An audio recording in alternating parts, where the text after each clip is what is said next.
ఒక చెంప భార్య ఉండగా మరో చెంప వ్యభిచారం చేస్తూ నేను ఏకపత్ని పురుషుణ్ణి అని వాదించడం నాటకం బూటకం కాదా?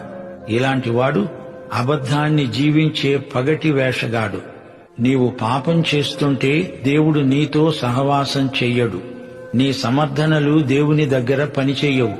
పాపం చేస్తూ నేను పరిశుద్ధుణ్ణి అనడం వేషధారణ. దేవునితో సావాసం ఉంది అంటూ చీకట్లో నడిచే ఓ విశ్వాసీ, నీవు పచ్చి అబద్ధికుడివి. ఎందుకనగా దేవుడు వెలుగు, ఆయనలో చీకటి ఏమాత్రమూ లేదు. నేను బాగానే ఉన్నానులే అనే ధీమాతో చీకటిలో నడిచేవారు ఎందరో ఉన్నారు.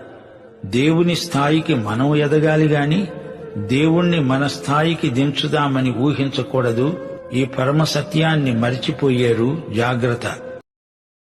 Download ShareChat.